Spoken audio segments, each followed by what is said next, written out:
Hello বন্ধুরা, আজ আবার একটা নতুন রান্না নিয়ে এসেছি। এই গন্ধরাজ চাউ, এই গন্ধরাজ লেবু দিয়ে চাউমিনটা রেডি করব।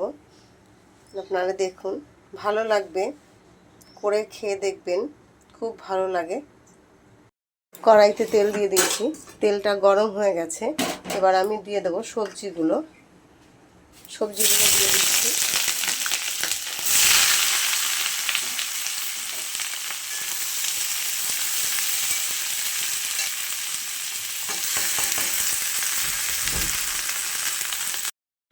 এখানে আমি ডিমটা ভেজে নিচ্ছি। একটু বেশি তেল দিতে হবে, একটু লবণ দিয়ে দিলাম। ডিমটাকে ভেজে নেব। ডিমটা এরকম ভেজে নিতে হবে। দিয়ে দিচ্ছি লবণ, আমি আর কিচ্ছু দেব না। এই লবণটা দিয়ে এটাকে ভেজে ভেজে নেব। একটু সেদ্ধ হবে, জাস্ট সাদা সাদাই থাকবে। এই যে ডিমটা ভেজে গুঁড়ো করে নিয়েছি বন্ধুরা, এটা খেতে খুব ভালো লাগে। এবার দিয়ে দিচ্ছি টমেটো আর কাঁচা লঙ্কা কুচি।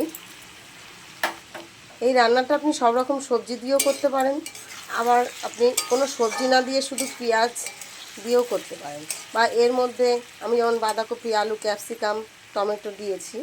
আপনারা এর মধ্যে বিনস, গাজর দিয়েও করতে পারেন, আলুটা না দিলেও পারেন।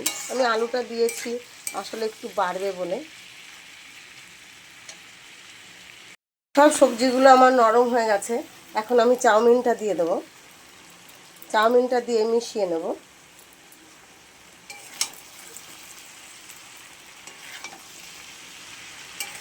এবার ডিমটা দিয়ে দেবো, দিয়ে দিচ্ছি।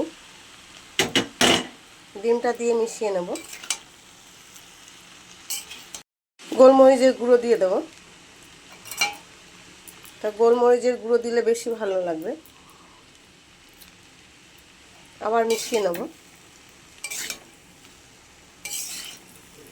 এবার আমি গন্ধরাজ লেবুর রসটা দিয়ে দেবো। এই লেবুর রসটা দিয়ে দিলে সেন্টটা খুব ভালো হবে, খেতেও ভালো লাগবে। গন্ধরাজের চাউটা আমার রেডি হয়ে গেছে। এবার আমি নামিয়ে নেব। দেখুন, পুরো সাদা। যদি বন্ধুরা ভালো লাগে একটা লাইক, কমেন্ট, শেয়ার করে দেবেন। ভালো থাকবেন।